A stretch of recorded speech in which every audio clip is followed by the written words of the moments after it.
بسم الله الرحمن الرحيم.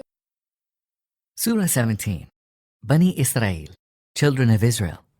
In the name of Allah, the most merciful, the most compassionate.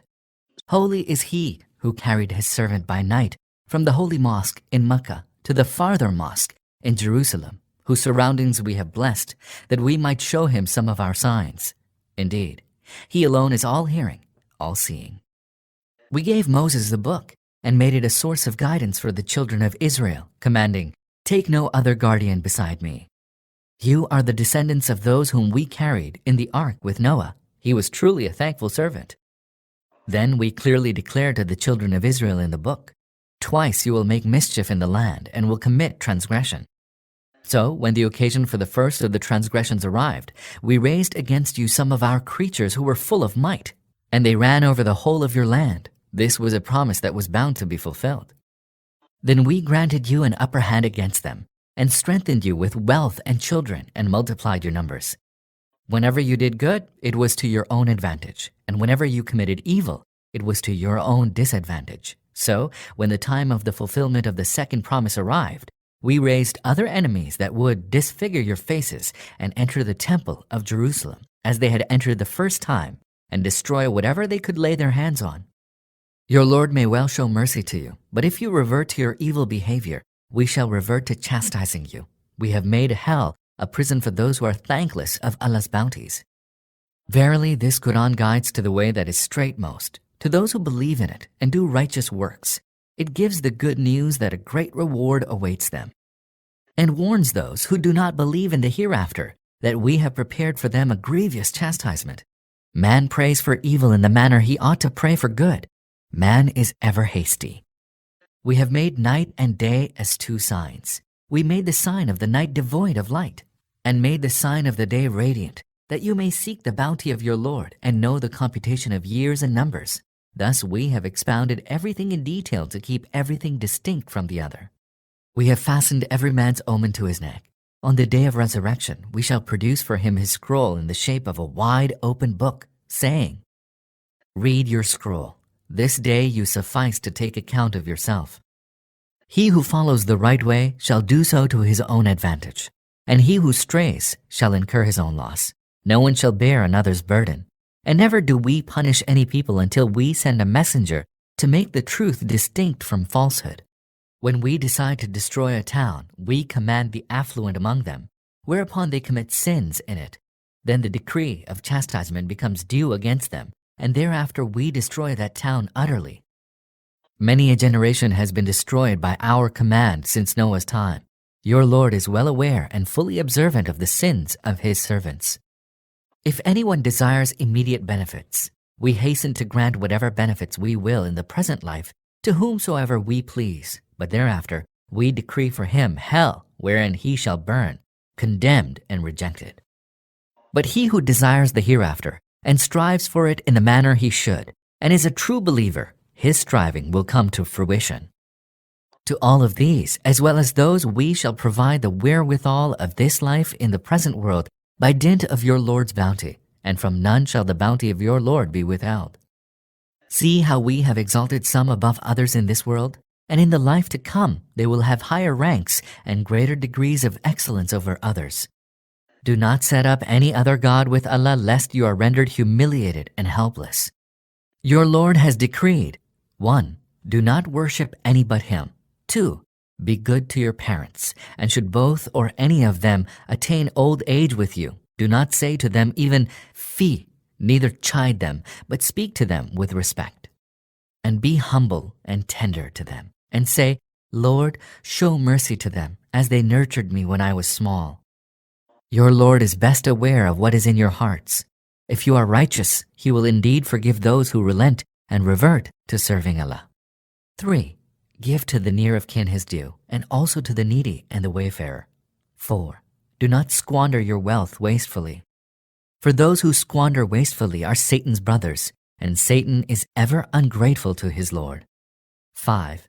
And when you must, turn away from them, that is, from the destitute, the near of kin, the needy, and the wayfarer, in pursuit of God's mercy, which you expect to receive, then speak to them kindly. 6. Do not keep your hand fastened to your neck, nor outspread it, altogether outspread, for you will be left sitting rebuked, destitute. Certainly, your Lord makes plentiful the provision of whomsoever he wills, and straightens it for whomsoever he wills. He is well aware and is fully observant of all that relates to his servants. 7. Do not kill your children for fear of want.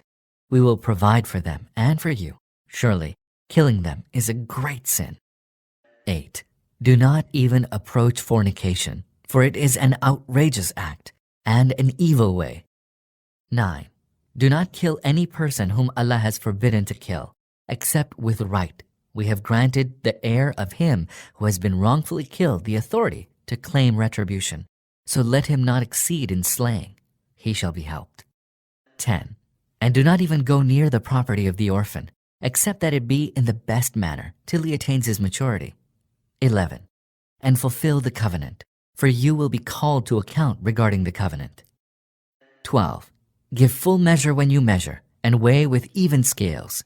That is fair and better in consequence. 13. Do not follow that of which you have no knowledge. Surely, the hearing, the sight, the heart, each of these shall be called to account.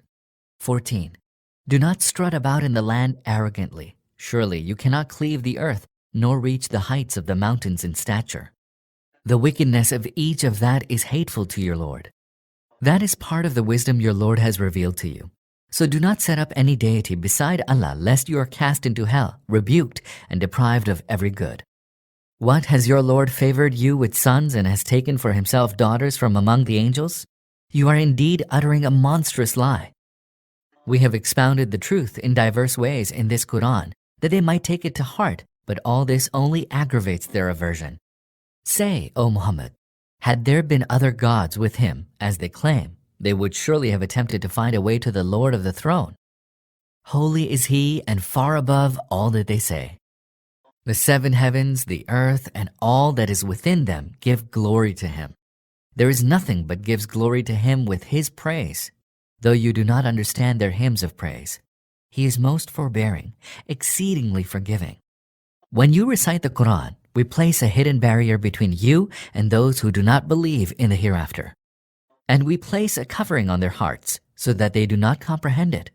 And we cause a heaviness in their ears. And when you mention your Lord, the only true Lord in the Quran, they turn their backs in aversion. We are well aware of what they wish to hear when they listen to you and what they say when they confer in whispers, when the wrongdoers say, "You are only following one who is bewitched." Just see how strange are the things they invent about you. They have altogether strayed and are unable to find the right way. They say, "When we are turned to bones and particles of dust, shall we truly be raised up as a new creation?" Tell them, you will be raised afresh even if you turn to stone or iron, or any other form of creation you deem hardest of all to recreate from. They will certainly ask, "Who will bring us back to life?" Say, "He who created you in the first instance." They will shake their heads at you and inquire, "When will that be?" Say, "Perhaps that time might have drawn near." On the day when he will call you, and you will rise praising him in response to his call, and you will believe that you had lain in this state only for a while. Tell my servants, O Muhammad, to say always that which is best. Verily it is Satan who sows discord among people. Satan indeed is an open enemy to mankind. ربكم أعلم بكم إن يشأ يرحمكم أو إن يشأ يعذبكم. Your Lord knows all who dwell in the heavens and the earth. We have exalted some prophets over others, and we gave the Psalms to David. Tell them, call upon those whom you fancy to be your helpers instead of him. They have no power to remove any affliction from you, nor can they shift it to any other. Those whom they call upon are themselves seeking the means of access to their Lord, each trying to be nearer to him. They crave for his mercy and dread his chastisement. Surely, your Lord's punishment is to be feared. There is not a town but we shall destroy it, or upon which we shall inflict severe chastisement before the day of resurrection. This is written down in the eternal book of Allah. Nothing hindered us from sending our signs except that the people of olden times rejected them as lies. We publicly sent the she-camel to the Thamud to open their eyes, but they wronged her, We never send our signs except to cause people to fear.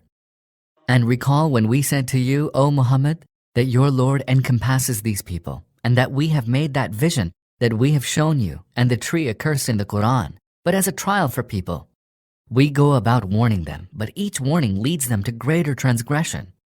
And recall when we asked the angels to prostrate themselves before Adam. All prostrated themselves except Iblis, who said, "Shall I prostrate myself before him whom you created of clay?" He then continued, "Look, this is he whom you have exalted above me. If you will grant me respite till the day of resurrection, I shall uproot the whole of his progeny except only a few." Thereupon he retorted, "Begone, hell shall be the recompense, and a most ample one, of whosoever of them who follows you.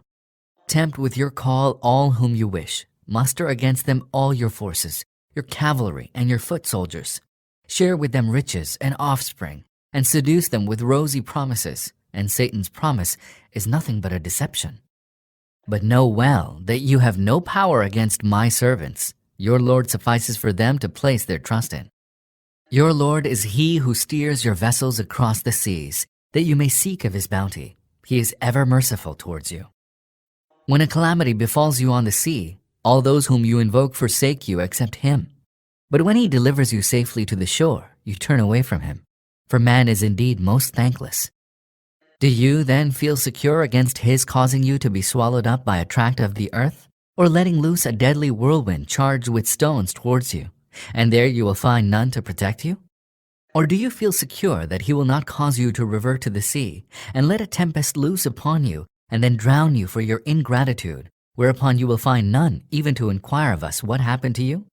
Indeed, we honored the progeny of Adam, and bore them across land and sea, and provided them with good things for their sustenance, and exalted them above many of our creatures. Then think of the day we shall summon every community with its leader. Those who are given their record in their right hand shall read the record of their deeds, and shall not be wronged a whit. Whoever lived in this world as blind shall live as blind in the life to come. Rather, he will be even farther astray than if he were just blind.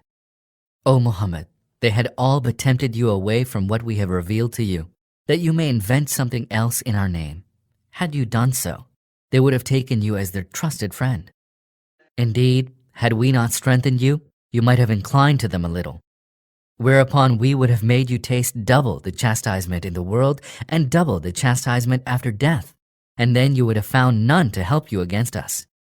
They were bent upon uprooting you from this land and driving you away from it. But were they to succeed, they would not be able to remain after you more than a little while. This has been our way with the messengers whom we sent before you. You will find no change in our way.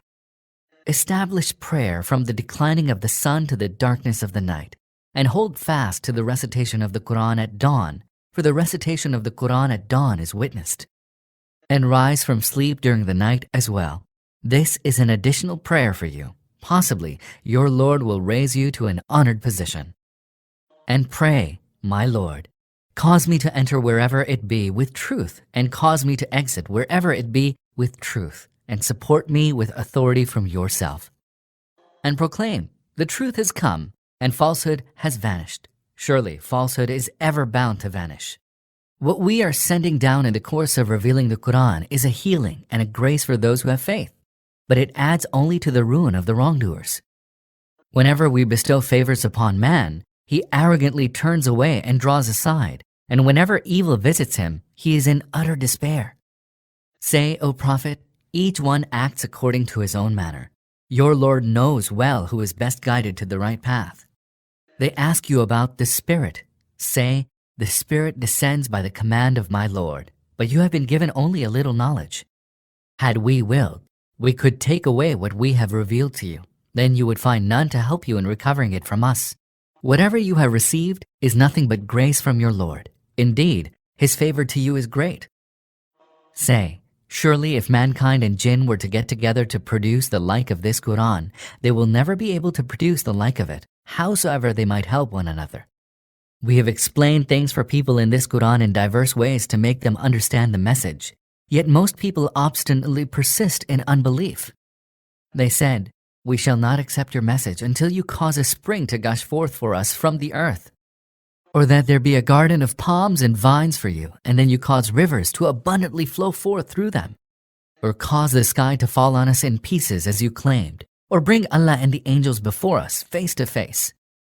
Or that there come to be for you a house of gold, or that you ascend to the sky, though we shall not believe in your ascension to the sky until you bring down a book for us that we can read. Say to them, O Muhammad, Holy is my Lord.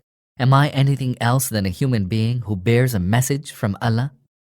Whenever guidance came to people, nothing prevented them from believing except that they said, Has Allah sent a human being as a messenger? Say, had angels been walking about in peace on earth, we would surely have sent to them an angel from the heavens as messenger. Tell them, O Prophet, Allah suffices as a witness between me and you. Allah is well aware and fully observes everything pertaining to His servants. Whomsoever Allah guides is rightly guided, and whomsoever Allah lets go astray, you shall find none apart from Him who could protect him. We shall muster them all on the day of resurrection, on their faces, blind and dumb and deaf. Hell shall be their refuge.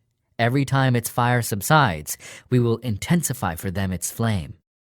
That will be their recompense, because they disbelieved in our signs and said, What? When we shall be reduced to bones and particles of dust, shall we be raised again as a new creation? Have they not perceived that Allah, who has created the heavens and earth, has the power to create the like of them? He has fixed a term for them about which there is no doubt, and yet the wrongdoers obstinately persist in unbelief. Tell them, O Prophet, even if you owned the treasures of my Lord's mercy, you would have held them back for fear of spending them. Man is indeed ever niggardly. We granted Moses 9 clear signs. Ask the children of Israel about that. When these signs came forth, Pharaoh said to him, Moses, I think that you are bewitched.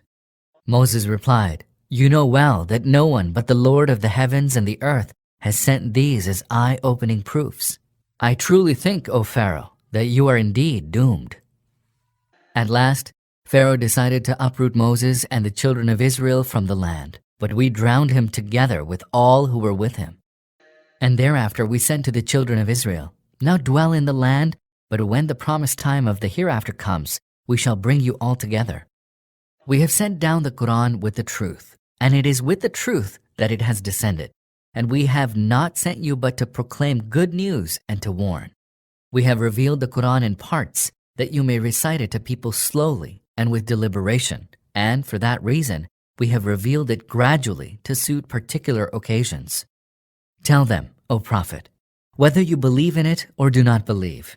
But when it is recited to those who were given the knowledge before its revelation, they fall down upon their faces in prostration and say, Glory be to our Lord. Surely the promise of our Lord was bound to be fulfilled.